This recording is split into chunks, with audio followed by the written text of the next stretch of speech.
C'est facile d'avoir la main mise sur la culture. C'est facile d'avoir la main mise sur les médias. Quand tu extorques toute la population pour aller financer les gens qui défendent tes idées, pour aller financer le cinéma français, pour aller financer l'école républicaine, pour aller financer les médias qui sont ultra subventionnés, pour aller subventionner tous les artistes. Et qui sont les artistes qui sont subventionnés par l'État? Qui sont les médias? Qui sont les producteurs culturels qui sont financés par l'État? Eh bien, ceux qui défendent l'État. Ceux qui défendent plus d'État, plus de taxes, plus de réglementation. La culture est toujours en amont de l'économie. Mais la culture a été usurpée par la gauche bien pensante, le wokisme, et tout ça, c'est venu même de la France à l'origine avec les postmodernistes.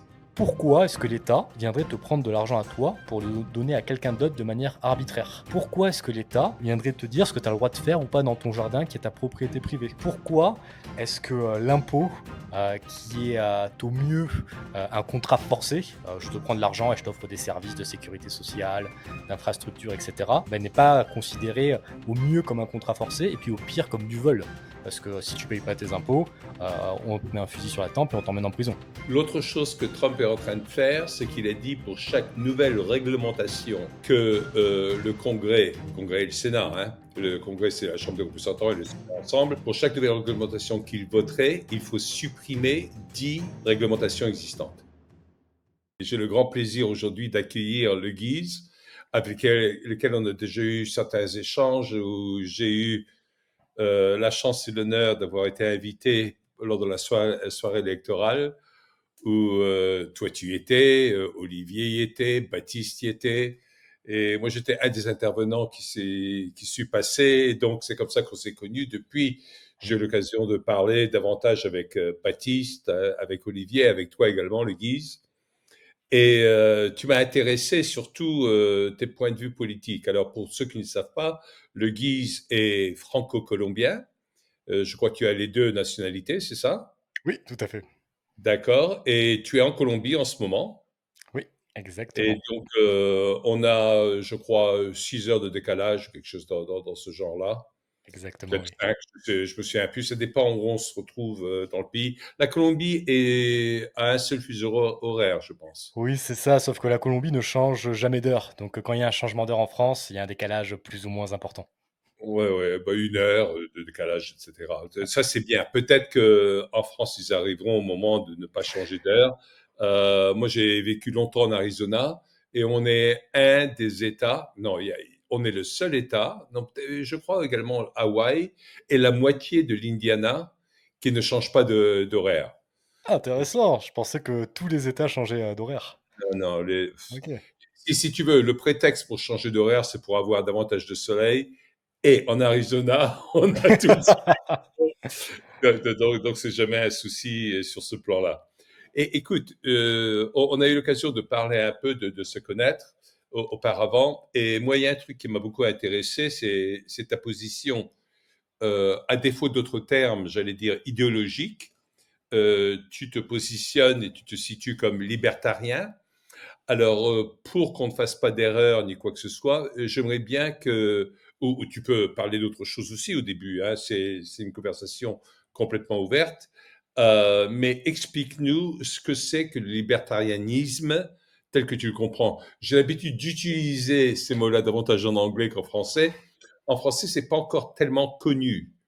Hein, on confond entre libertaire et libertarien. Et libertin, certains. C'est encore autre chose, mais on va pas rentrer dans le marquis de Sade ici. Oui, c'est vrai que libertaire, c'est quand même placé bien à gauche. C'est égalitarisme, c'est assez Voilà. communiste, je dirais. Donc libertarien, c'est vraiment placé à l'extrême droite économiquement, et même sur l'échiquier politique français et international, c'est placé à l'extrême droite. Et on en entend de plus en plus parler en France, à travers les médias, à travers Elon Musk, à travers Trump. C'est ça. Récemment, l'Élysée a admis qu'ils engageaient des, des entreprises pour surveiller les créateurs de contenu libertariens francophones, parce qu'ils commencent à s'intéresser à cette idéologie, comme tu l'as dit, qu'ils ne comprennent pas du tout. Et pour la définir, en fait, c'est très simple. C'est la propriété privée. La propriété privée tant de votre corps que de vos biens.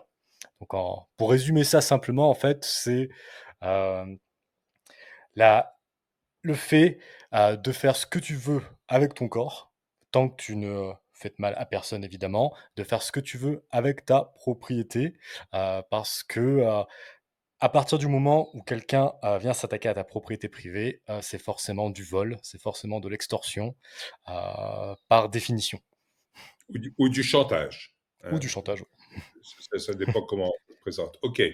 On va pas aborder tous les aspects, on va pas aborder les aspects du corps, parce que je crois que même sur ce plan-là, parce qu'aux États-Unis, l'histoire de l'IVG reste très d'actualité, alors qu'en France, pas du tout.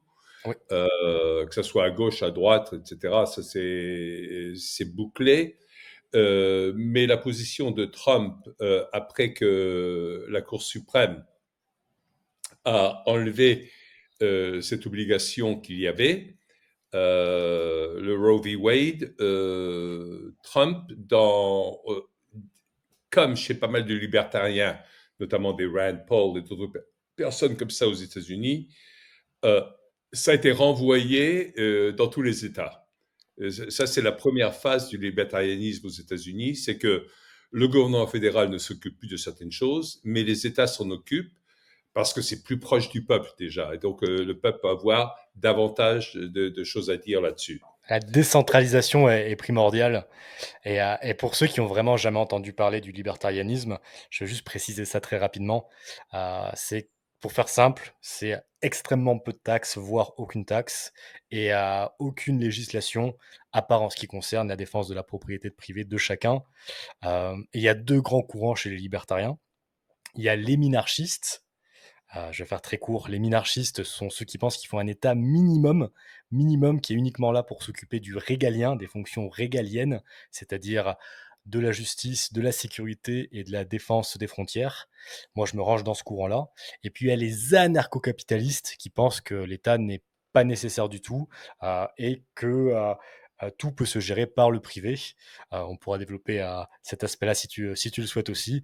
Et pour parler de l'avortement, vraiment pour préciser, parce qu'on n'est pas du tout des libertaires, la grande majorité des libertariens, notamment des minarchistes, considèrent évidemment euh, l'être humain dans le ventre de sa mère comme un être humain qui a des droits et qui plus est totalement innocent.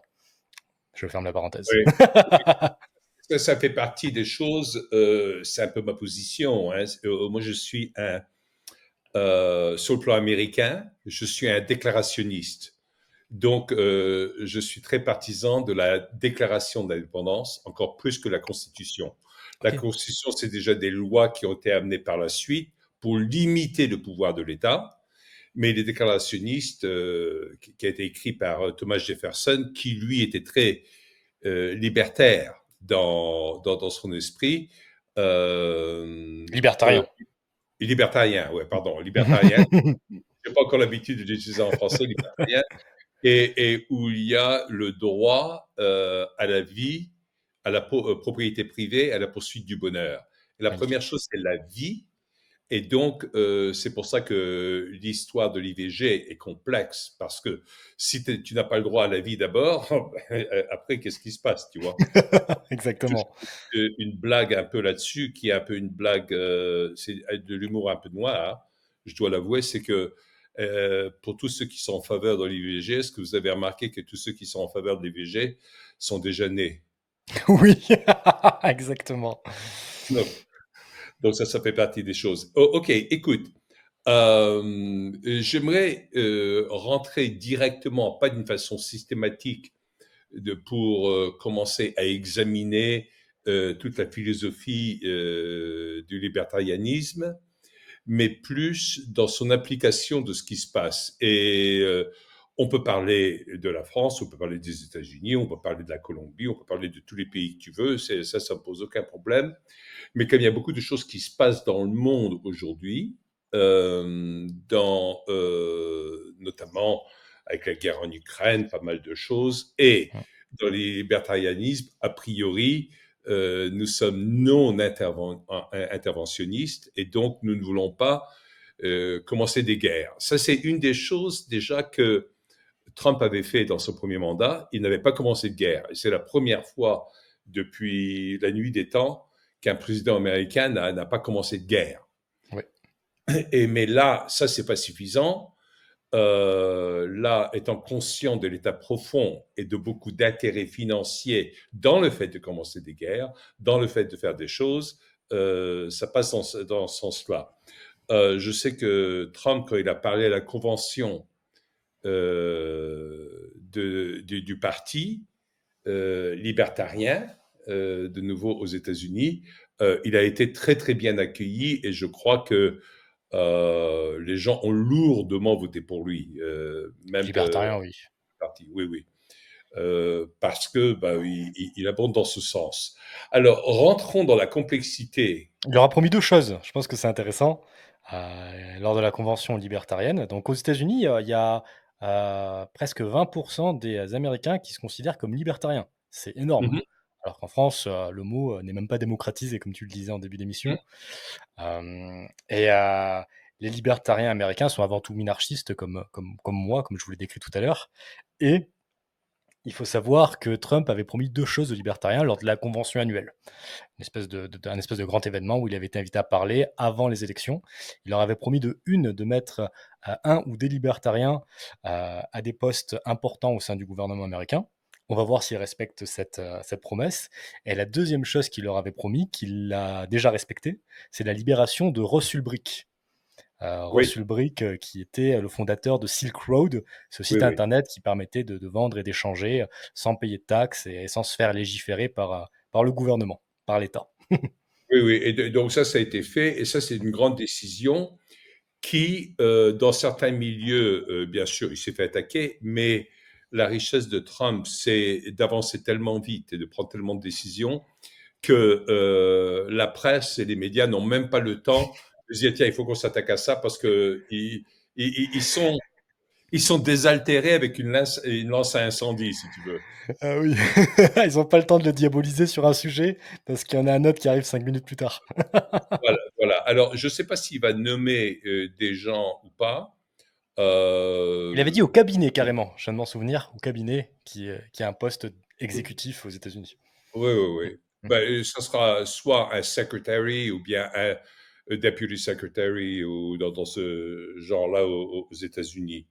Après, la difficulté aux États-Unis, c'est que ça passe le Sénat, parce qu'il faut que le Sénat entérine Oui. avec une majorité des voix des sénateurs. Jusqu'à maintenant, euh, tous les gens qu'il a nommés sont passés, sauf Matt Gaetz, où il n'en est même pas arrivé là. Bon, Il avait renoncé avant même que le oui, vote se oui, fasse. Oui. avant même d'être devant le Sénat, oui. Mm. Mais je crois qu'il va avoir un poste néanmoins, sans que ça a besoin de passer par là. Intéressant. C'est un personnage Et, intéressant. et- oui, oui, oui, oui, bien sûr. Il est très controversé, mais il est très intéressant comme bonhomme. Mm. Oui. Dans le fond, je crois qu'il rejoindrait la philosophie dont on parle. Ah bon, super. Ouais. Donc, je crois que ça, c'est Alors, pas un alors, souci. en fait, cette philosophie libertarienne, elle vient vraiment avec elle va vraiment de pair avec cette mode d'une réduction de l'État. Aujourd'hui, on a vraiment un ras-le-bol de la corruption. Tu parlais de la guerre en Ukraine. Quand on envoie 1000 milliards en Ukraine, il y en a 500 milliards qui disparaissent. De la corruption à tous les niveaux. Ils profitent de chaque association, de chaque subvention pour s'en mettre plein les poches. Et je pense que tant à droite qu'à gauche, et ça c'est une des grandes forces de la réduction de l'État, c'est que c'est approuvé. Le Dodge, par exemple, il est largement approuvé par le peuple américain, peu importe l'affiliation politique. Et là où je veux en venir, c'est que vraiment le libertarianisme, c'est l'aboutissement de cette réduction de l'État, surtout quand on parle du minarchisme. D'accord. A priori, si on arrivait et la table était rase, je pense que ce serait bien plus facile d'instaurer ce genre de philosophie même et de la mettre en pratique. Néanmoins, là, c'est pas le cas. On arrive, il y a une guerre entre la Russie et l'Ukraine. Oui. Il y a tous ces aspects-là. Il y a beaucoup de choses qui sont en train de se passer sur ce plan-là. Comment est-ce que toi, tu verrais la possibilité d'intervenir avec ce genre de philosophie dans une situation actuelle qui est déjà pourrie, sans parler des ONG. Je ne sais pas si tu as entendu, donc je te donne une deuxième question en même temps. Tu choisiras laquelle tu veux traiter d'abord. Et il y a eu un entretien de presque 3 heures, ou même peut-être un peu plus de 3 heures, je me souviens plus, de Elon Musk par Joe Rogan. Hmm. Et Elon Musk, quand Joe Rogan lui a posé la question, il dit, mais combien d'ONG y a-t-il, des organisations non gouvernementales, qui sont des fausses organisations non gouvernementales, qui sont financées après par le gouvernement, c'est-à-dire par les taxpayers, les imposés, tu vois. Et Le contribuable. les contribuables, voilà, je cherchais. J'aime pas le mot contribuable parce que ça laisse sous-entendre qu'ils le font de plein gré, tu vois. Ah oui, c'est la France qui a inventé cette chose magnifique qui est la contribution volontaire obligatoire. Obligatoire. Voilà. Bon, et donc lui a posé la question, mais combien d'ONG y a-t-il? Il a dit des millions. Et Joe Rogan dit, oui, mais les grosses, des dizaines de milliers, il a dit.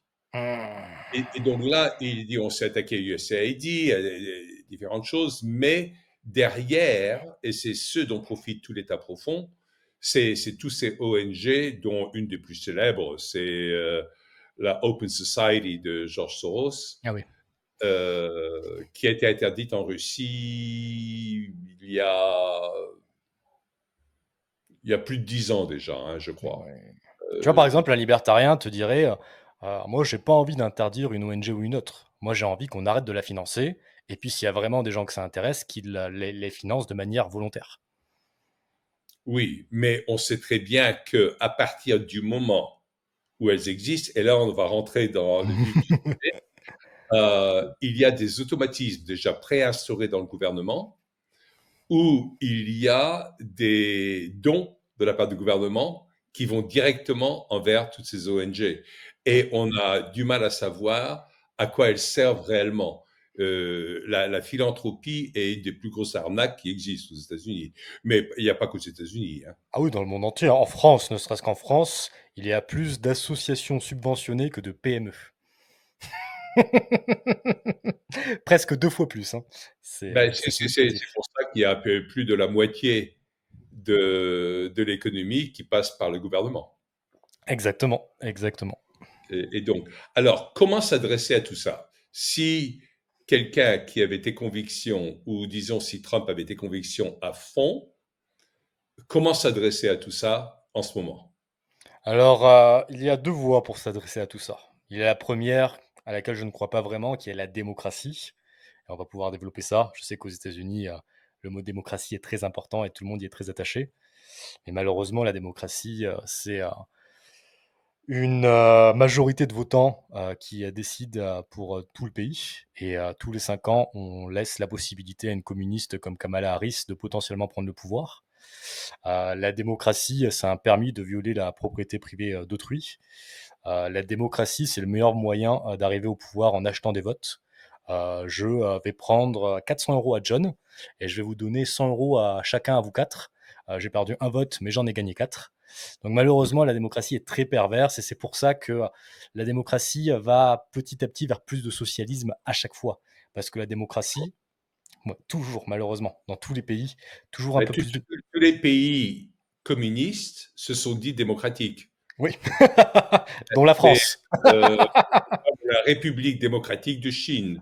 Ah On oui, c'est vrai. parlait de le DDR, Deutsche Demokratische Republik. C'est la démocratie république, la République démocratique de l'Allemagne de l'Est, Oui. etc. Et ils se disent toujours démocratique parce que, de toute façon, la démocratie est tout simplement la tyrannie de la majorité. Exactement. Admettons Alors qu'il y ait que 60... l'Amérique n'est pas une démocratie, a priori. Non, c'est une république Voilà. constitutionnelle. Et ça, c'est complètement différent. C'est vrai. Mhm. C'est très très Et, important. Mais ça et la n'empêche on constitution entend souvent américaine. J.D. Vance. Ah, excuse-moi. Vas-y, vas-y, vas-y. On entend souvent J.D. Vance et d'autres personnages importants parler de démocratie comme une valeur fondamentale des États-Unis. C'est pour ça que je précisais ça, mais tu as raison que les États-Unis ont ce gros avantage d'être une république. Euh, et en Et fait, la Constitution, c'est une république constitutionnelle, et la Constitution a été écrite pas pour défendre des droits des individus, mais pour limiter ceux du gouvernement. Mm. Mhm. Tout à fait. Mais malheureusement, alors les États-Unis, ils ont cette grande chance d'être une république constitutionnelle, ce qui vient ralentir l'avancée du socialisme. Mais par contre, on voit que tous les ans, il y a toujours un petit peu plus de taxes, il y a toujours des nouveaux bureaux fédéraux, il y a toujours des nouvelles réglementations. Pourquoi? Parce que la démocratie, en fait, c'est des compromis. Tu as les libéraux comme nous et tu as les étatistes. Les étatistes vont venir proposer une taxe de 30%. Ça va se discuter au Sénat, à l'Assemblée, au Congrès, peu importe, et on va trouver un compromis. On va augmenter que de 5% finalement cette taxe. Et le problème, c'est que les mois passent, les années passent, les décennies passent, et on se rend compte statistiquement qu'il y a toujours plus de taxes, qu'il y a toujours plus de régulation, qu'il y a toujours plus d'États malheureusement, parce que c'est à l'avantage de l'État. L'État, c'est une bête qui veut grossir, c'est une bête qui veut prendre de la puissance, c'est intrinsèque, c'est comme toute organisation. Mhm. Elle est là pour grossir. Et comment elle fait pour grossir? C'est en augmentant les taxes pour avoir plus de pouvoir économique et en augmentant les réglementations pour avoir plus de pouvoir autoritaire. Et la France, par exemple, c'est une démocratie qui a plongé dans le socialisme en quelques décennies. Il y a la Mhm. Suisse aussi, par exemple, qui est un pays relativement libéral. Alors même s'il reste très très libéral, et même si sa structure politique permet de préserver les libertés individuelles, on voit quand même que petit à petit, ça va vers le socialisme malheureusement. Et c'est pour ça que je disais que pour moi la démocratie, c'est complexe. Parce que là, tu vois, Trump va peut-être pouvoir réduire certaines taxes, va peut-être pouvoir enlever des réglementations. Ils ont pu enlever l'USAID. Mais dans 5 ans, ou dans 4 ans, je pense que c'est chaque 5 ans aux États-Unis. 4 ans, 4 ans, bah, tu vas avoir une nouvelle élection. Et ce virus marxiste, ce virus socialiste qui empoisonne les esprits, bah, arrive souvent à revenir sur le devant de la scène, surtout quand la droite est au pouvoir, parce qu'il se place en contradiction, il se place en opposition.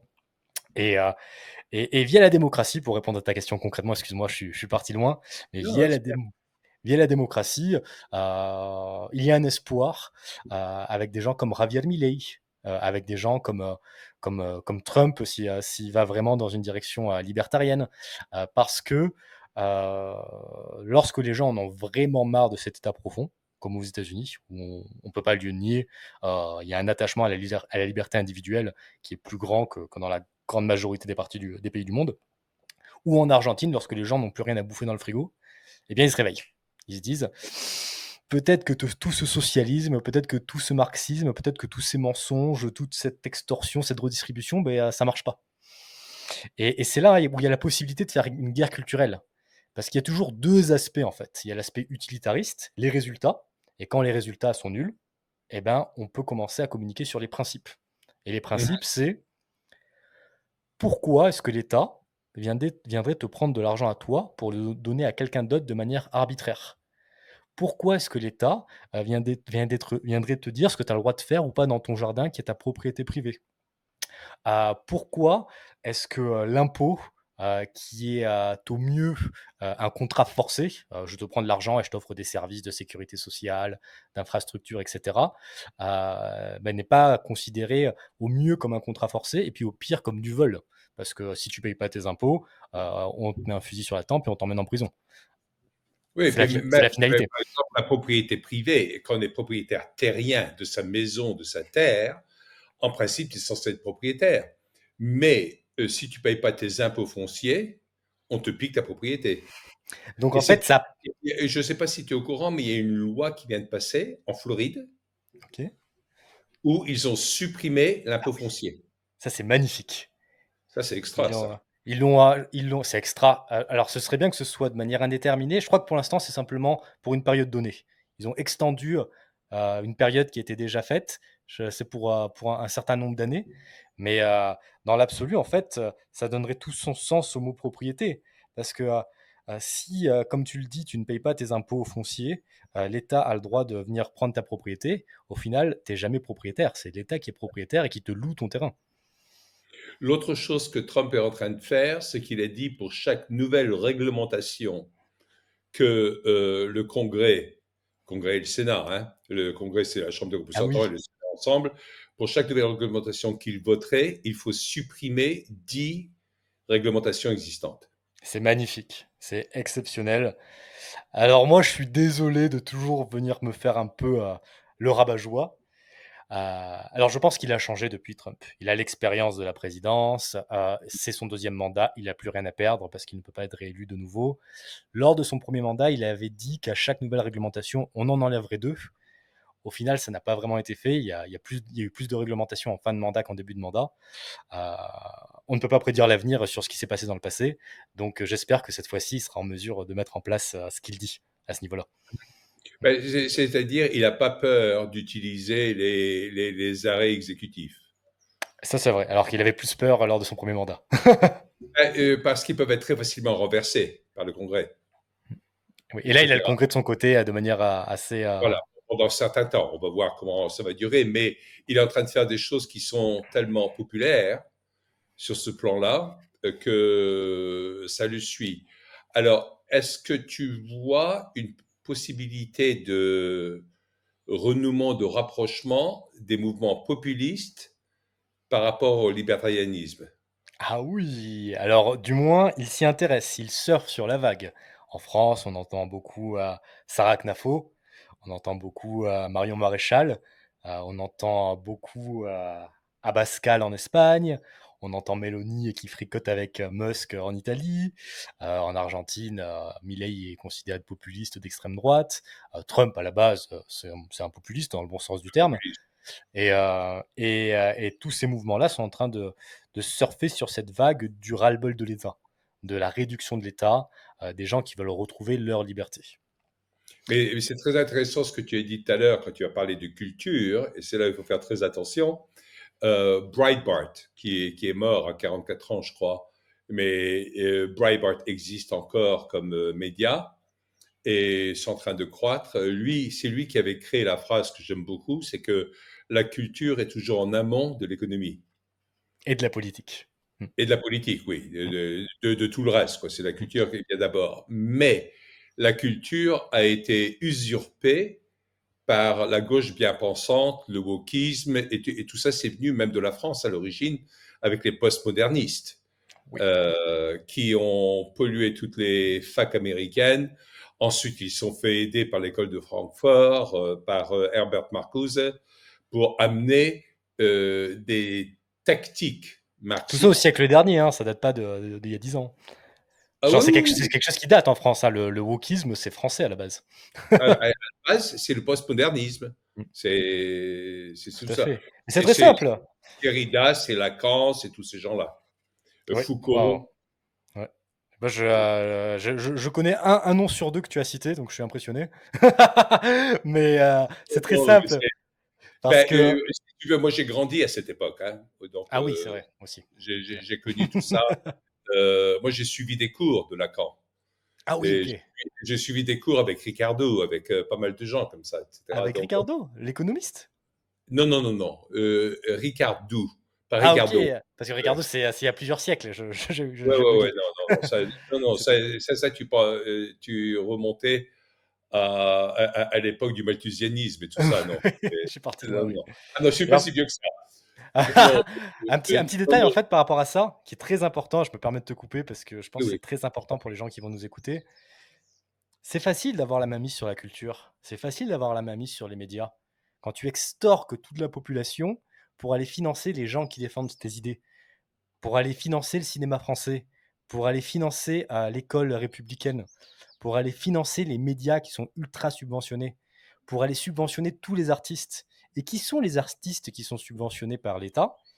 Qui sont les médias? Qui sont les, euh, les producteurs culturels qui sont financés par l'État? Eh bien, ceux qui défendent l'État.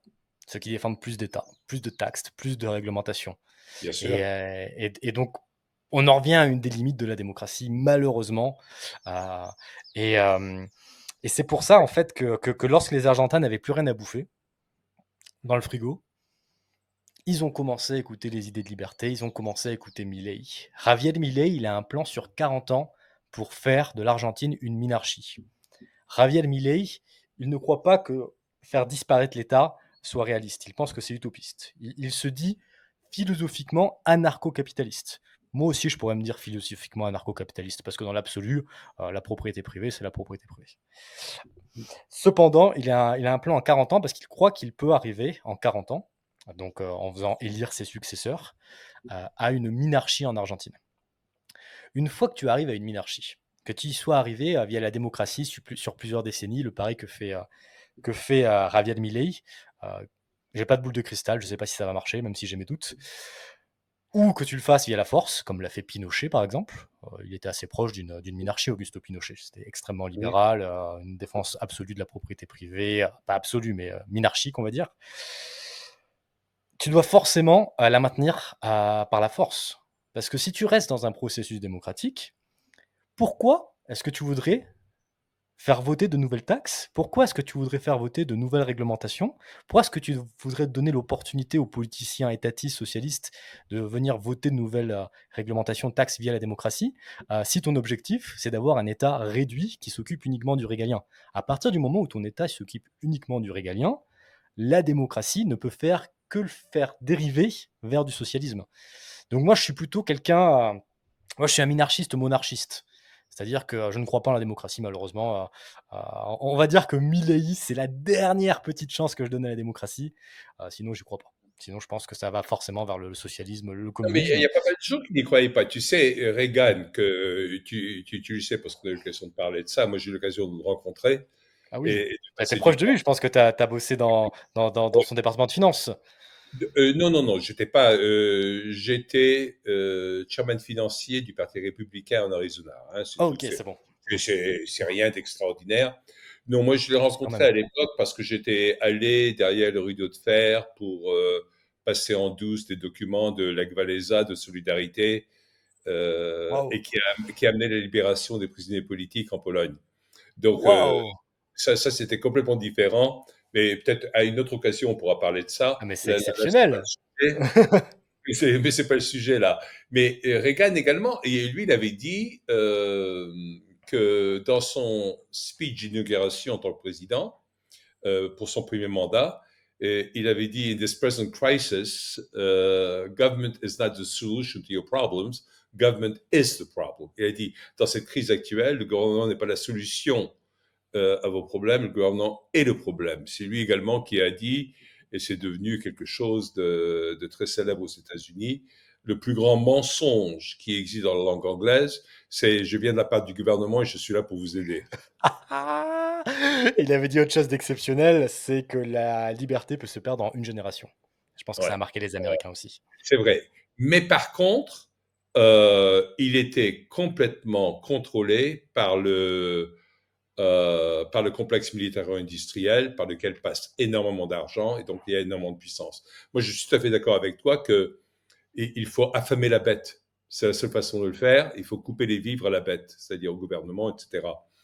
Et là, je crois bien plus dans l'approche de Trump, quelque Ah, part. intéressant. L'approche de Trump qui est inspirée directement de l'approche de Milley d'après ses propres déclarations. Absolument, oui, Mm. oui, oui. Où il faut supprimer le fait d'alimenter la bête. Quoi. C'est aussi simple que ça. Et c'est ça qui est intéressant, c'est que beaucoup de gens importants dans son gouvernement, dont lui, dont Musk, dont Robert Kennedy Jr., dont d'autres personnes, etc. Cash Euh, Patel, l'autre dame d'origine amérindienne, c'est des gens oui, qui vont dans ce sens-là. oui, oui, Gulbard? hein? Gulbard? Tulsi Gabbard, C'est Tulsi ça, c'est Gabbard. ça. Et tous ces gens-là, ils n'ont pas besoin d'argent. Ils n'ont pas besoin de s'enrichir. C'est vrai. Sous des gens, parce que la plupart des autres, si tu regardes, ils arrivent et ils gagnent 200 000, j'arrondis, hein, par an, mais au bout de 3 4 ans, ils sont multimillionnaires. Oui. Et comment est-ce qu'ils ont pu économiser plus que ce qu'ils gagnent, tu vois? Donc, Nancy quelque Pelosi. part, on le sait, il y a les délits d'initiés, il y a des tas de choses comme ça, etc. Oui. Mais dans la situation actuelle, euh, mettons-nous à la place de Trump. Sur le plan réaliste, qu'est-ce qui a besoin d'être fait? Sur le plan réaliste, il faut couper toutes les vibres, il faut affamer la bête, comme tu le dis. En fait, il faut enlever tous les fonctionnaires, tous les départements d'État, toutes les associations, etc., qui sont financées par l'État. En fait, il faut enlever tout financement à tout ce qui n'est pas de l'ordre du régalien. Je Mais le c'est répète, énorme. hein.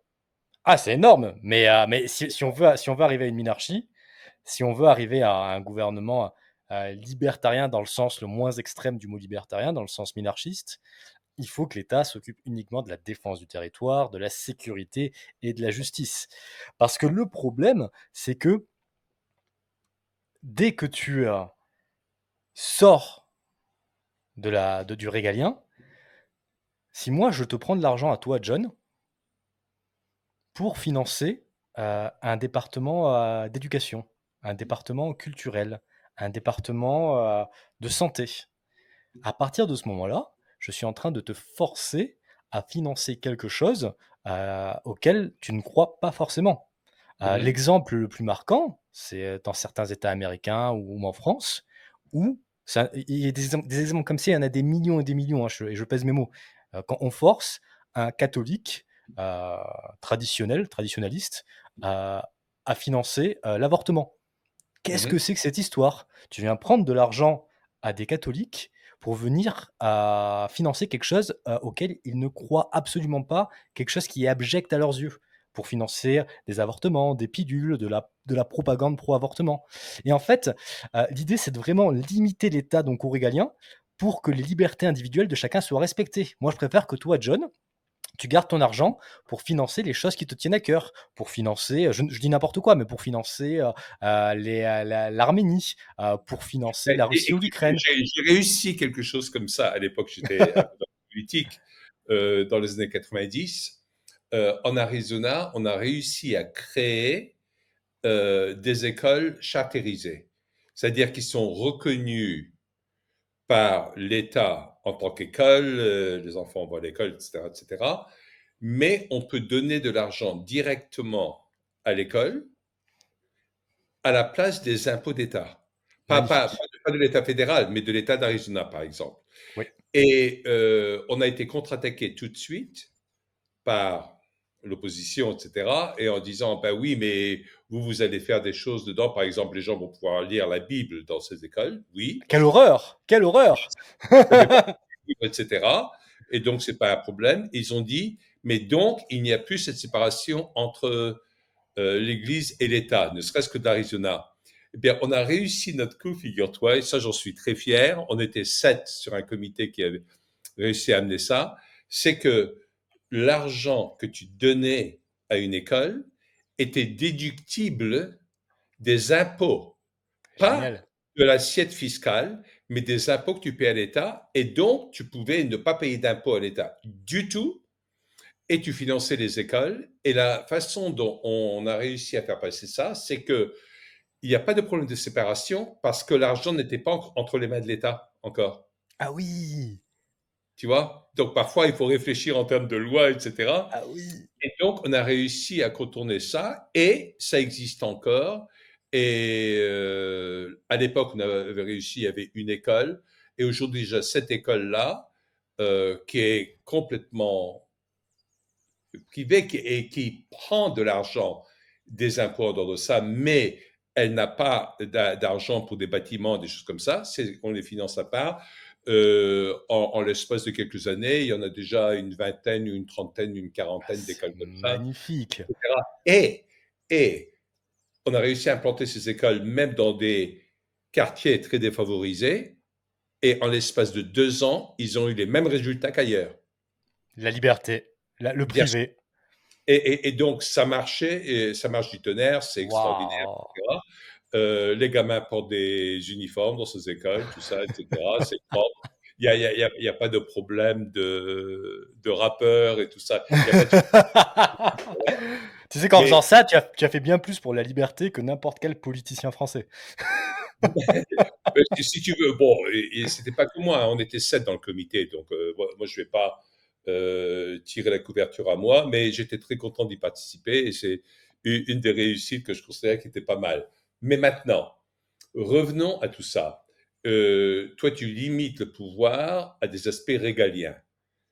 La justice, la protection, c'est-à-dire la défense, etc., etc. Mais aujourd'hui, tu regardes les États-Unis, la justice, elle est complètement pourrie.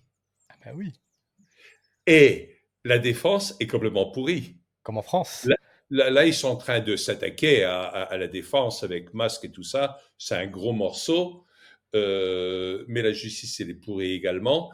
Ils sont en train de chercher à virer des juges pourris, etc. C'est compliqué. Mais alors, comment procéder? Parce que euh, si tu veux, l'exemple que Musk a utilisé, il dit aujourd'hui, tout le monde croit, même les gens bien pensants, que le gouvernement, c'est comme une pomme et qu'il y a un verre dans la pomme. Il dit non, il y a un panier plein de pommes, mais les pommes entières sont toutes truffées de verre. Et quand Recouverte. on regarde ça, c'est comme un panier de serpents. Ah, Et il dit, et c'est ça qu'on a devant nous. Donc on a ah ouais. besoin d'éliminer tout ça, mais en même temps, ça serait, et c'est très facile de faire peur aux gens de cette façon-là, l'anarchie, tu vois. Ah bah oui, évidemment, l'anarchie. Mais en fait, l'anarchie, tu demandes à n'importe quelle personne qui se dit anarchiste, c'est un communiste qui veut un État fort qui vient redistribuer à tout le monde. Un anarchiste, c'est un socialiste, c'est un communiste dans le sens commun du terme en France. Mais la Oui, oui. réalité, c'est que euh, l'anarchie, l'anarcho-capitalisme, c'est vraiment lorsqu'il n'y a pas d'État du tout. D'accord? Nous, on défend, en tout cas moi, je défends une minarchie. C'est-à-dire qu'un État qui vient justement s'assurer que la propriété privée, euh, que le principe de non-agression soit respecté. La réalité, c'est que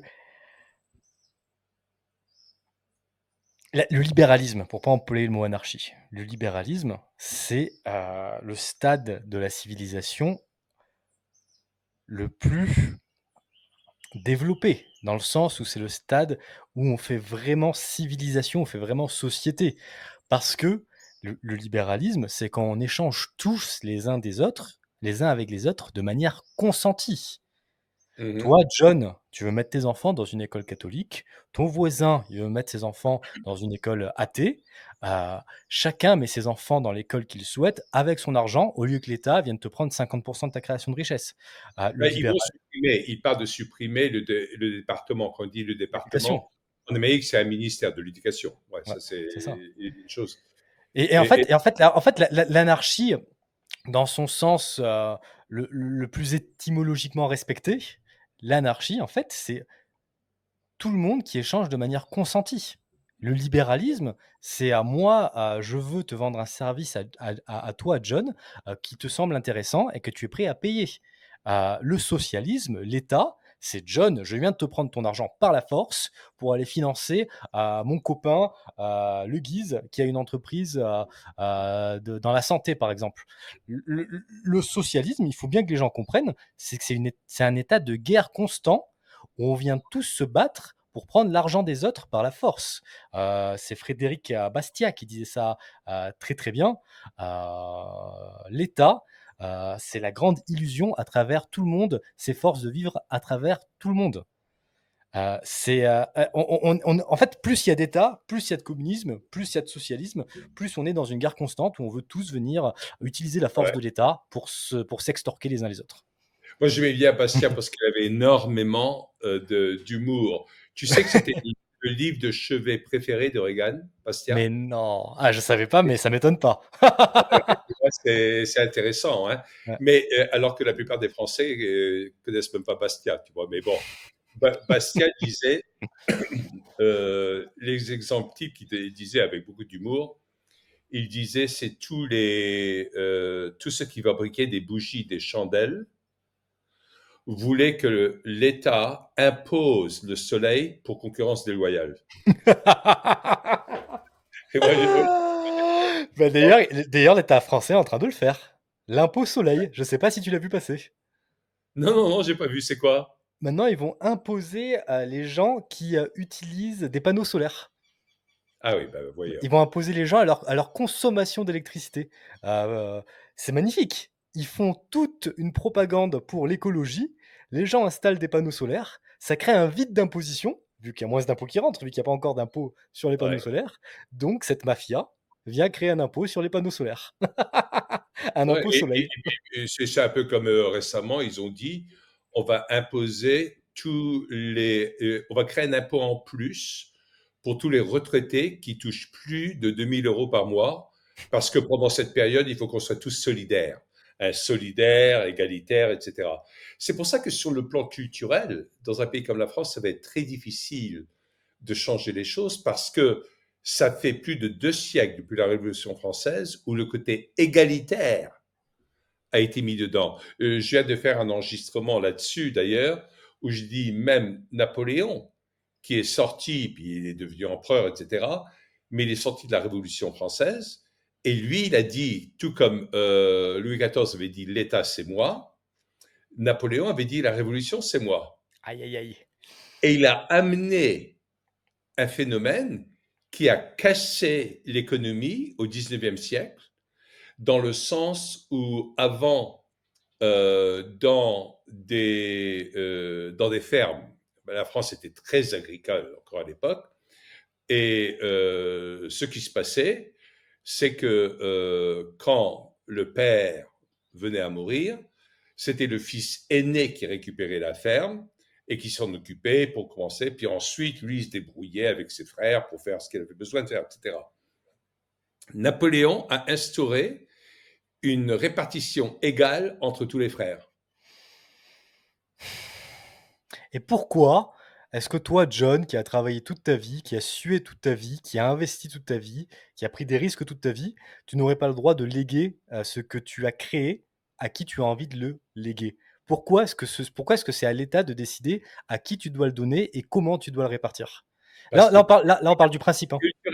culturellement, c'est ça le problème. Ah La oui. culture, la chose que tout le monde connaît, les gens connaissent plus l'histoire, ne connaissent plus rien parce qu'on l'enseigne pas. Donc, il ne faut pas qu'ils connaissent l'histoire. Et parce que s'ils connaissaient l'histoire, ça serait dramatique. Mais tout le monde connaît liberté, égalité, fraternité. Aïe, aïe, aïe. Et c'est la culture, comme tu le dis. Ouais. Et il y a une équivalence vraiment malsaine, malpropre et mensongère entre égalité et fraternité. Ah, tu veux pas d'égalité? Ah, tu veux pas le fraternel, tu vois? La fraternité, c'est moi qui vais aider mon voisin parce qu'il a un problème financier. La fraternité, c'est moi qui vais aider mon frère, parce que, il a un problème d'argent ou un problème de santé.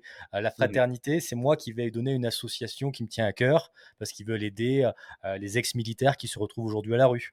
Ça, c'est la mhm. fraternité. C'est quand moi je décide, avec ma propriété, de donner. La solidarité, c'est ça. La fraternité, la solidarité, c'est ça. La solidarité, c'est pas, lorsque l'État vient te prendre de l'argent par la force pour le distribuer Mais à qui bon lui semble. dans ce slogan liberté, égalité, fraternité, c'est pas par hasard que égalité soit au milieu et qu'il chointe des deux côtés. Aïe, aïe, aïe. Et qu'il soit plus grand que la fraternité et plus grand que la liberté. Ah Hmm. ouais, c'est l'égalité qui est sur le devant, qui est sur qui est en attaque, parce que l'égalité, ça va à l'encontre de la fraternité et de la liberté.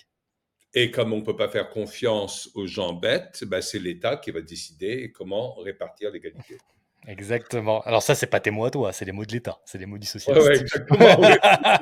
Oui. C'était un peu de sarcasme de ma part pour ceux qui m'auraient entendu un peu et auraient cru à tout ça d'une façon différente. Oui, alors, mais qu'est-ce que tu ferais là parce que oui, dans l'absolu, je suis d'accord. Il faut affamer la bête. Mais comment y procéder? Comment y procéder, par exemple, dans cette histoire de guerre qu'il y a entre l'Ukraine et la Russie? Bah, Et l'Uk moi, je connais énormément de gens, aussi bien en Ukraine qu'en Russie. J'ai voyagé, je parle russe en plus, ah etc. oui. Donc, Waouh, en plus, tu parles polonais aussi? oui, oui, Waouh, également. ah ouais, d'accord, français, polonais, espagnol, anglais, et j'en oublie. Non, ça, c'est des. Pour moi, je considère que je parle une langue si j'arrive à faire un discours pendant au moins 1 heure dedans, tu vois. Ah, OK, c'est pas mal, C'est ouais. ça, je parle la langue. Les autres, si j'ai des connaissances dans d'autres langues, mais je pourrais pas.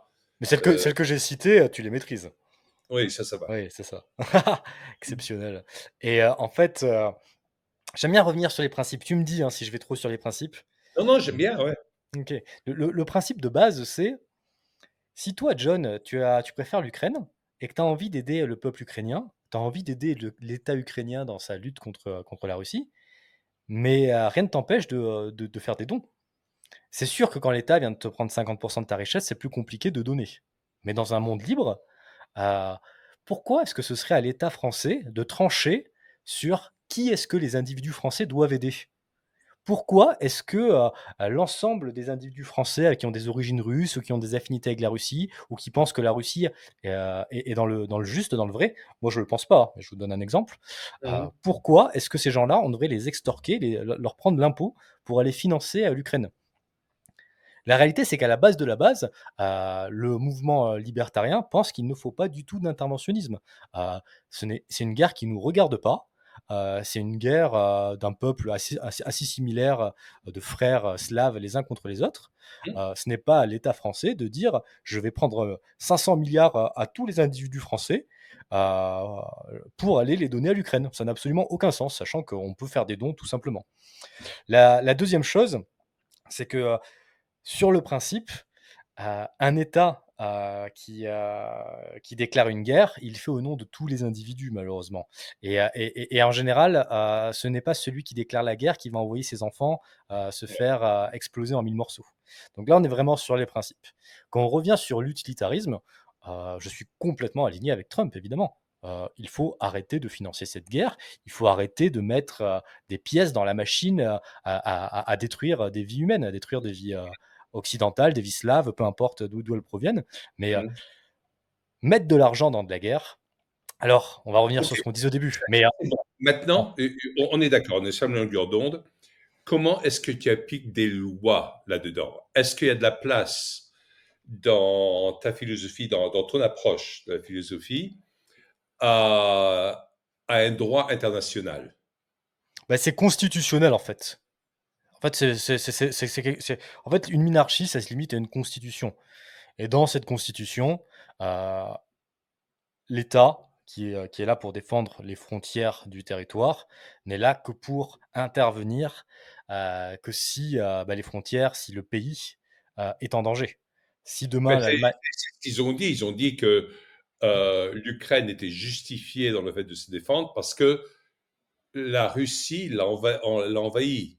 Mais il y avait toute une partie de l'Ukraine où des gens étaient contre les nazis, entre autres ukrainiens, et étaient en train de les canarder.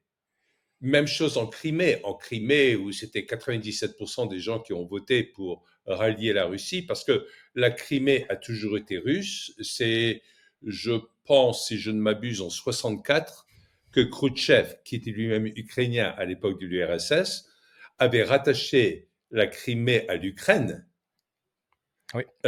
et l'a Il repris. avait il l'avait offerte à l'Ukraine, je pense, dans ce sens-là. Pardon. Il avait offerte à l'Ukraine.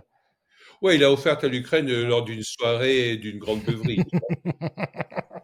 Mais là, Et c'est encore en fait, c'est encore l'État qui a créé un problème.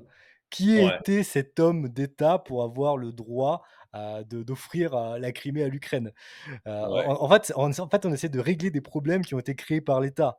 Dans toute l'histoire de l'humanité, qui est-ce qui a créé, les plus gros massacres? Qui est-ce qui a créé les plus gros génocides? Qui est-ce qui a créé la plus grande Et quelle souffrance serait ta humaine? position C'est l'État. là, la Crimée, c'est évident. Mais prenons le Donbass, Donetsk et tous ces endroits-là où la plupart des habitants, là, c'est la majorité. On est obligé de passer par une forme de démocratie, même si j'aborde le mot, mais une majorité de ces gens-là voulaient se rattacher plus à la Russie qu'à l'Ukraine. Qu'est-ce qu'on fait? Le grand problème, c'est que, à ce moment-là, on, remet en cause toutes les frontières du monde et on repart dans des guerres mondiales. Mhm. Les Catalans veulent être indépendants, l'Écosse veut être indépendant, le Québec veut être indépendant. Il y a plein de frontières du monde qui sont en discussion. Heu, on rentrerait dans une période, comme ça l'a été dans la plus grande partie de l'histoire de l'humanité, c'est que c'est des guerres de territoire. Alors, est-ce que c'est plus sain d'un moment avoir des frontières et se mettre d'accord sur ces frontières, ou est-ce que c'est plus sain de dire que toutes les frontières peuvent être remises en cause?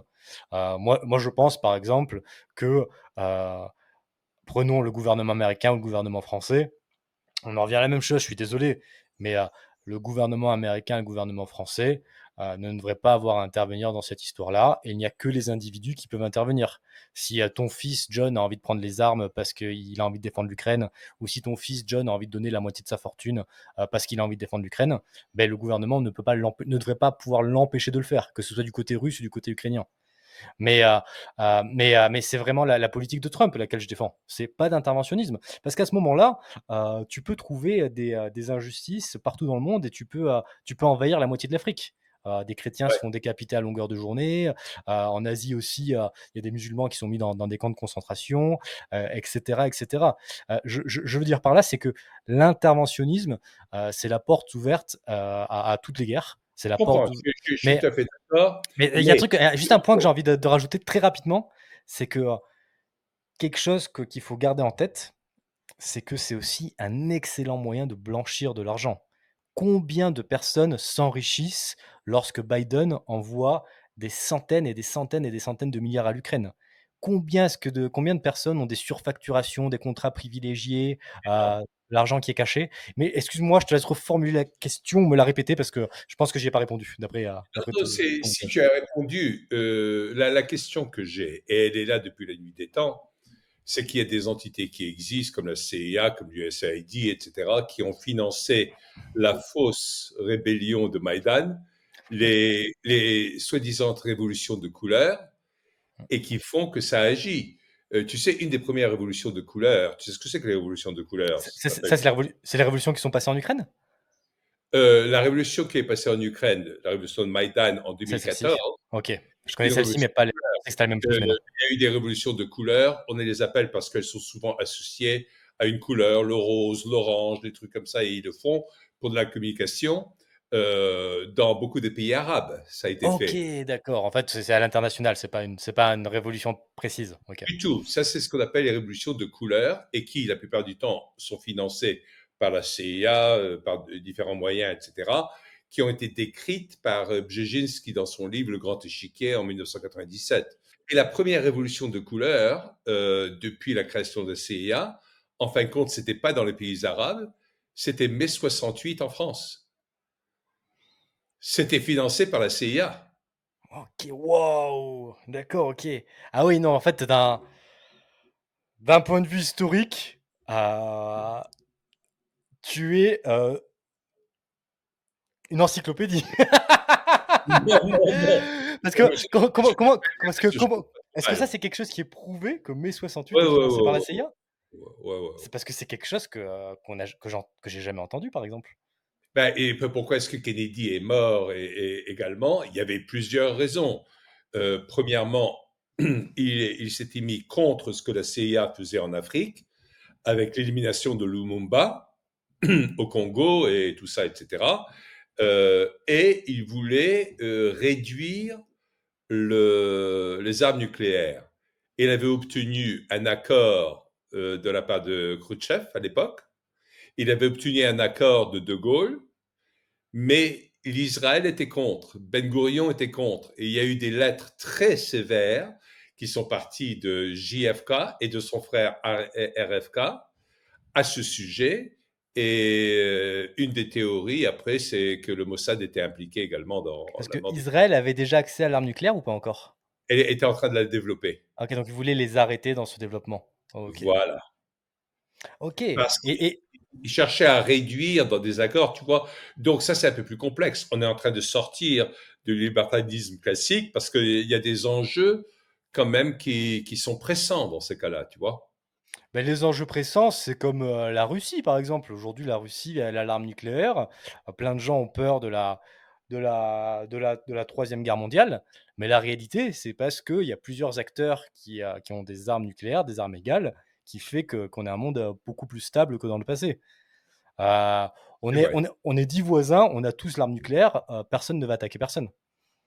Ben, personne n'a jamais envoyé des armes nucléaires sur qui que ce soit, sauf les États-Unis sur Hiroshima et Nagasaki. Et en fait, Qui, personne n'a qui jamais étaient envoyé les personne n'a deux jamais envoyé des armes nucléaires sur quelqu'un qui avait des armes nucléaires. qui étaient les deux villes les plus chrétiennes au En Japon. plus, aïe aïe aïe, c'est triste. Ça, je n'avais pas cette information. En Mais plus. en fait, c'est la même logique avec le port d'armes. Pourquoi est-ce que le Mhm. port d'armes est intéressant? Parce que tu vas pas m'attaquer, parce que tu sais que moi aussi je suis dangereux, que moi aussi je peux me défendre. Voilà. Et l'arme Mhm. nucléaire, c'est la même chose. On va pas attaquer la Russie et la Russie ne va pas nous attaquer. Je parle comme si on était américain, toi tu l'es, mais pas moi. Mhm. Pourquoi? Parce on a tous l'arme nucléaire. Euh, c'est, euh, c'est, euh, En fait, le pacifisme, ça mène à la guerre. Parce que le pacifisme, c'est les pays pacifistes qui se désarment, c'est les pays pacifistes qui deviennent faibles et qui se laissent attaquer par les pays méchants. Mhm. Parce que il y a quelque chose que les gauchistes doivent comprendre, c'est que le mal, ça existe et ça existera toujours. Et la seule façon de se défendre face au mal, c'est d'être capable de rétorquer, de se défendre justement. Mhm. Pourquoi est-ce que, pourquoi est-ce que l'État américain, en fait, américain, d'un point de vue minarchiste, pourrait intervenir dans ce cas-là si il pense que un pays va l'attaquer avec cette arme nucléaire. Mhm. Admettons que le Venezuela soit en train de développer une arme nucléaire. En tant que minarchie, si le Venezuela émet des menaces ou est un risque pour la sécurité des États-Unis, eh bien là, il est dans le cadre minarchique, il est dans toute sa légitimité pour empêcher le Venezuela d'obtenir cette arme nucléaire. Mhm. Mhm. Ça, c'est intéressant. Et c'est bien, et puis j'aimerais bien que les gens gardent ça présent à l'esprit, mais en même temps, je veux pas démobiliser des gens, mais de leurs bonnes idées, mais en même temps, comme il y a l'existence d'organisations comme la CIA et tout cela, elle va faire des choses dans beaucoup de pays. On dit dans certains cas que la CIA, directement et indirectement, que le CID et d'autres, ont été responsables de renversement de 83 gouvernements dans le monde. OK? Et J'aimerais bien avoir un historique de qu'est-ce que ça a donné par la suite dans ces pays-là. on le sait très bien. Un résumé, je veux dire. Un des plus récents, au cours de 2 dernières années, c'était au Sri Lanka, et c'est le désastre.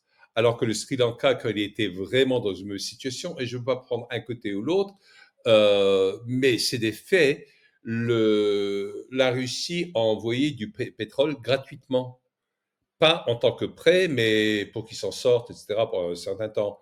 Mais là, pas très loin de chez toi, toi, tu es en Colombie, mais là, je suis un peu plus au nord, en Amérique centrale, que ce soit Guatemala, Honduras, etc., etc. Il y a une compagnie américaine qui est hyper puissante et qui vend toutes les bananes Chiquita, etc., à travers le monde entier, et qui s'appelle la United Fruit Company. Et elle a été complètement soutenue par la CIA. Il y a eu des gouvernements renversés pour que United Fruit Company soit puissant dans tous ces pays-là. Exactement, dans toutes les interventions, il faut qu'il y ait un retour. Si les États-Unis Mhm. va gaspiller 1000 milliards dans une guerre, il faut qu'il arrive à récupérer cet argent au minimum, voire plus, en obtenant des marchés, en obtenant des terres, en obtenant des privilèges. Et, euh, et tous ces pays d'Amérique centrale, on ne peut pas dire que ce soit le paradis. Ouais. Et il y a un pays qui est en train de changer un peu, c'est le Salvador Oui, actuellement, oui. on le sait. Mais c'est intéressant Parce que de... Trump, il n'a pas envie d'intervenir, nulle part. Non. Voilà. Et je comprends que, en fait, t'es pas dans une position d'argumentation avec moi, tu es dans une position de découverte. Mhm. Donc, c'est pour ça que je te réponds pas en mode argumentation, mais enfin, pas de découverte ou quoi que ce soit, parce que tu connais bien plus de choses que moi, mais de découverte de ma façon de voir les Nécessairement. choses. C'est très Mais ce important. que je veux dire, c'est que, est-ce que, prenons toutes les interventions américaines en Afrique, au Moyen-Orient. Ces pays, c'est désastreux ce que c'est devenu par la suite. Désastreux. La Libye où la plupart des choses étaient gratuites grâce au pétrole. Et non seulement c'était extraordinaire en Libye, chaque couple qui se mariait, qui démarrait dans la vie, recevait 50 000 $ pour démarrer, des tas de choses pour acheter une maison, tout, parce que c'était gratuit. Et ça fonctionnait bien. Et ensuite, Ça Kadhafi fonctionne bien. le dinar pour qu'il soit en parité par rapport à l'or et voulait étendre sur le reste de l'Afrique certaines de ses politiques. Ben, il n'a pas survécu. Hein. Ah, évidemment, dès que tu t'attaques au dollar américain comme monnaie d'échange international, tu fais pas long Mhm. feu en général, Mhm. parce qu'il y a les États-Unis en fait retirent énormément de bénéfices du fait que le dollar américain soit la monnaie d'échange principale dans le monde. Euh, ça leur permet aussi, ça leur Ils permet aussi exportent. Ça leur permet aussi d'intervenir parce qu'en fait, tout échange qui est fait en dollars américains rentre sous la juridiction du droit international américain. Donc, une entreprise chinoise qui vend en dollars américains à une entreprise indienne, elle peut se faire attaquer en justice par l'État américain parce qu'elle utilise le dollar américain euh, Depuis Obama. Et depuis c'est Obama. Obama qui a passé une nouvelle loi. Hmm. Et d'ailleurs, la Suisse était en colère, mais était obligée de plier parce que maintenant, l'Amérique a accès à tous les échanges en dollars partout dans le monde. Aïe, aïe, aïe, aïe, aïe. Et en fait, est-ce que je peux revenir 30 secondes sur Kadhafi? Oui, oui, bien sûr. Parce que Kadhafi, en fait, c'est un exemple de socialisme, de communisme qui a marché. Mhm, Pourquoi? Il a marché juste quelques années. Le mhm, communisme, ça marche. Le socialisme, ça marche quelques années. Ça marche jusqu'à que se termine l'argent des autres, comme disait Margaret Thatcher. mhm, Et, heu et en fait, la Libye de Kadhafi, c'est comme le Venezuela. Si ça avait duré encore quelques décennies, ça aurait chuté. Pourquoi? Parce qu'il profitait de cette ressource qui était, le pétrole, qui avait un prix, très élevé, à ce moment-là, pour venir redistribuer de l'argent généré par le pétrole. C'est exactement ce que faisait le Venezuela. Mais comme tous ces pays communistes, ils font fuir tous les entrepreneurs, ils font fuir tous les investisseurs, parce que tu n'as plus aucun intérêt à investir, à faire un effort, à travailler. Et, euh, et donc, toute l'économie ensuite est en grande partie basée sur le pétrole, sur la vente de pétrole. Au Venezuela, lorsque le prix du baril du pétrole a chuté, l'économie a chuté. mhm, Et mhm. aujourd'hui, le Venezuela, c'est une merde absolue. Tu prends les premières années de Chavez au Venezuela, c'était pas pire. C'était pas si mal que ça. Les gens mangeaient bien, ils continuaient à avoir un bon niveau de vie. Mais le problème, c'est que lorsque Ah, c'est l'État, déjà un des pays les plus riches d'Amérique latine. le Venezuela, avant Chavez, et au Oui. siècle dernier, ça a été à certains moments le quatrième pays le plus riche du monde. C'était exceptionnel le Venezuela. Pourquoi? Parce que c'est un pays qui avait beaucoup de ressources naturelles et qui, en plus de ça, avait une vraie liberté économique. Il y avait des investisseurs, des entrepreneurs, une économie diversifiée dans différents types d'industries. Le communiste arrive, comme l'a fait Kadhafi. C'est moi qui décide de tout, c'est moi qui planifie tout. On va vous taxer à je ne sais pas combien de pourcents. Donc tout le monde se barre, ou tout le monde arrête d'entreprendre, tout le monde arrête de prendre des risques. Et grâce au pétrole, ils peuvent tenir quelques années, parce que le pétrole, ça rapporte de l'argent. Mais c'est comme tout, si toute ton économie se base uniquement sur le pétrole, il suffit que le pétrole descende pour que les gens commencent à crever de faim. Et Mhm, je suis convaincu que si Kadhafi était resté au pouvoir encore quelques années, quelques décennies, ce serait le Venezuela aujourd'hui. mhm. Pour moi, Intéressant. c'est important pour moi parce que j'ai pas envie que il y a beaucoup de gens qui nous disent oui la Libye, Kadhafi, ça prouve que le socialisme ça marche. La Mhm. vérité c'est que comme partout dans le monde, à toutes les périodes de l'histoire, ça peut marcher à quelques années, mais ça marche jamais sur le moyen long terme. Ça sera intéressant de voir tous les commentaires qu'on va recevoir sur cette. Je crois que ce sont des idées assez complexes. Pas à la base, elles sont simples. Ce que je dis, elles sont simples. Mais dans le processus de transfert des économies actuelles vers une économie bien plus libertaire, ou libertarienne, je devrais dire, euh, c'est complexe, la mise en œuvre, etc. Et donc là, euh, ça va être difficile à faire par des gens qui vont être bien pensants, etc., etc. Ah bah, c'est Euh, impossible. hmm? C'est impossible, dans le sens qu'aujourd'hui, ah, tu prends, l'État américain, l'État français, l'État anglais, je ne crois pas que tu puisses arriver à une monarchie, en quelques années. Hmm. À la limite, Milei qui veut faire ça sur 40 ans, pourquoi pas s'il a vraiment une bonne stratégie mise en place. Mais moi, je pense qu'il faut faire tomber la République française, par exemple. Je pense que la France, elle changera un jour s'il y a une vraie guerre culturelle, guerre médiatique, où les gens comprennent les idées de la liberté auxquelles ils ne sont jamais exposés, parce que de la maternelle à l'école primaire, au collège, à l'université, dans les médias, partout, partout, ils sont aspergés d'idées socialistes, ils sont jamais exposés aux idées de la liberté. Alors il faudrait que les gens soient exposés à ces idées, qu'il y ait vraiment un changement culturel, que la République tombe pour qu'ensuite on mette en place quelque chose de plus sain, qui Mais respecte il la y a propriété et la liberté individuelle. la République française quelque part. Est-ce qu'elle est encore là ou est-ce qu'elle est déjà soumise à l'Europe? Aussi oui, l'Union européenne, c'est un énorme État, par-dessus un autre énorme État. C'est l'enfer absolu. Mais oui, oui, c'est ça, oui. Et en fait, Et on en revient à la même chose, c'est la le culture. parasite qui suce le sang du parasite. Oui, punaise, c'est ça, oui. Et puis l'Union européenne, à la base, l'échange, commercial, l'échange de main-d'œuvre entre des pays européens, frères, de cultures similaires, c'est magnifique. En fait, il y a rien de plus libertarien et ça, c'est un petit point qu'on peut reprocher à Trump, que l'anti-protectionnisme. Heu, Toi, John, tu veux vendre des vélos à un ami à toi qui habite en Suède, il n'y a aucune raison que l'État vienne te taxer. Et en fait, ça, c'est encore un grand chapitre qu'on ouvre, donc je vais essayer d'être très concis. Mais le protectionnisme, quand on augmente les taxes d'importation, déjà, ça nuit au consommateur local parce qu'il a une option de moins, donc potentiellement une option moins chère et de meilleure qualité sur le marché. Et en plus de ça, ça nuit aussi au pays sur lequel tu imposes des taxes parce que évidemment, il va potentiellement moins vendre parce qu'il va être moins compétitif.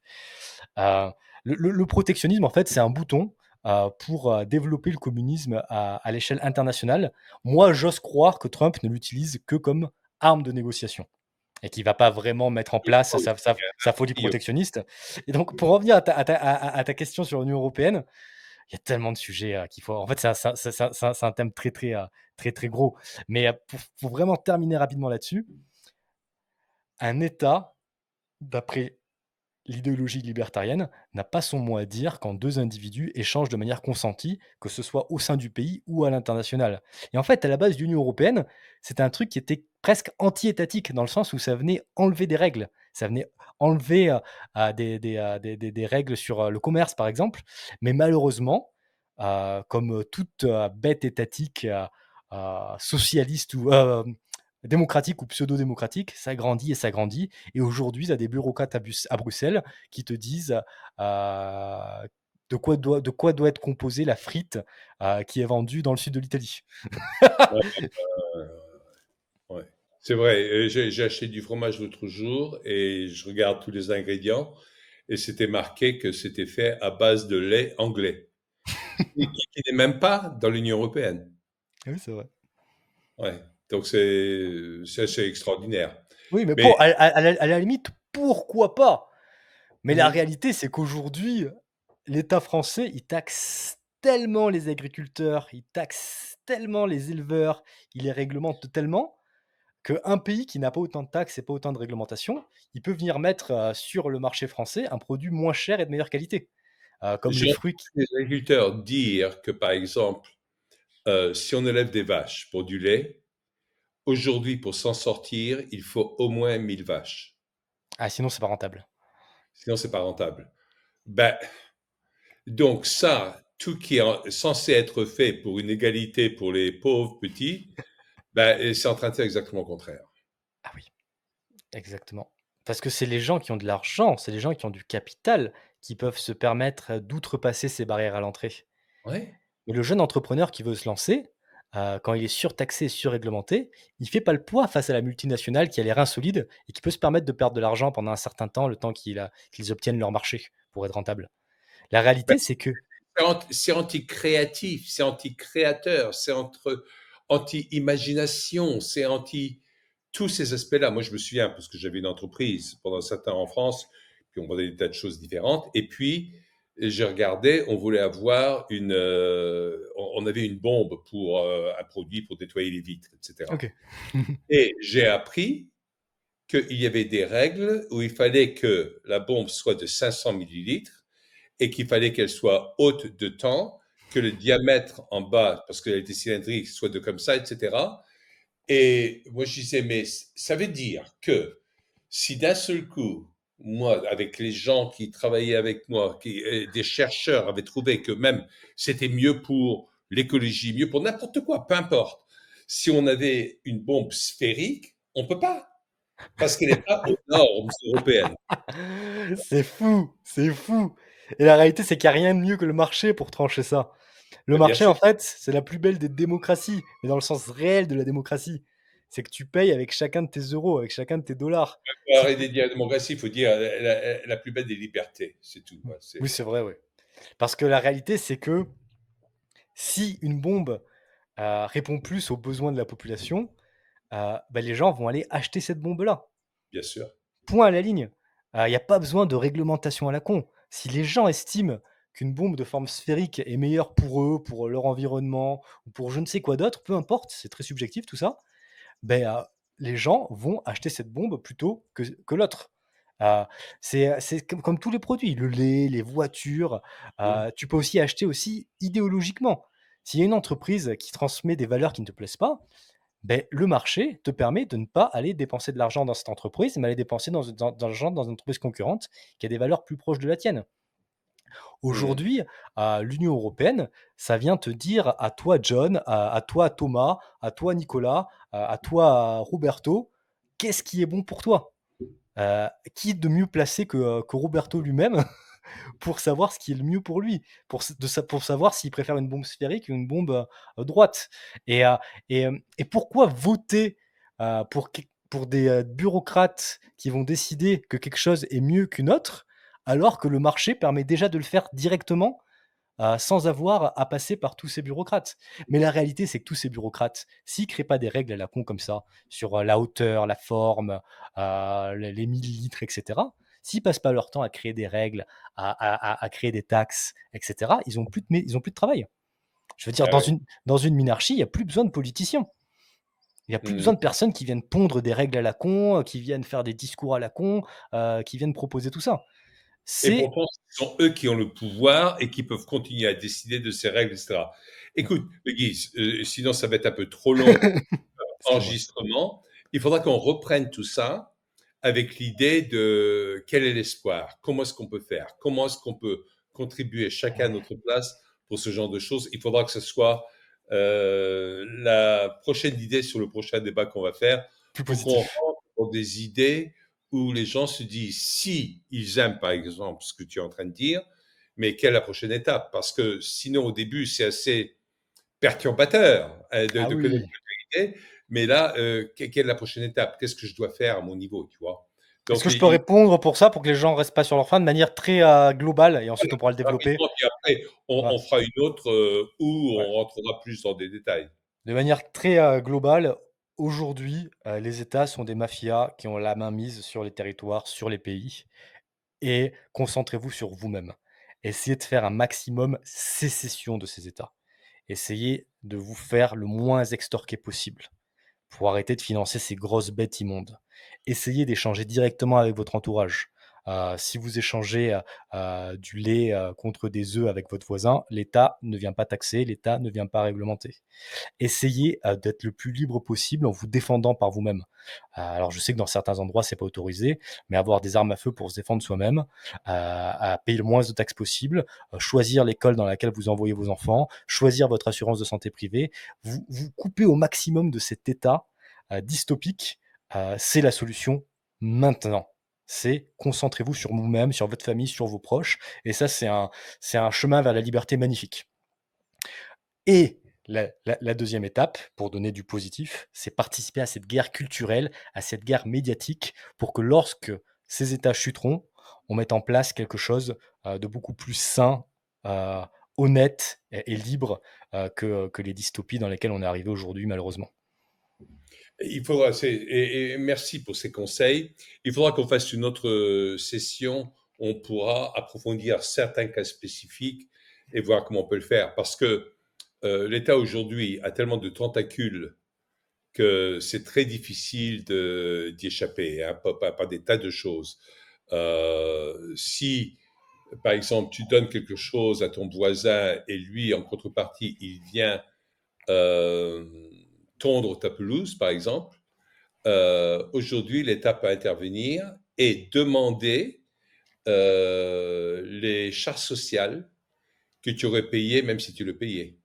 Et La sécession, ça se fait à travers l'illégalité, malheureusement. Et ce qui est illégal n'est pas forcément immoral. Il y a beaucoup de mmh, choses qui sont légales et qui sont immorales. Il y a beaucoup de choses qui sont illégales et qui sont morales. Donc c'est un risque à prendre pour aller vers la liberté.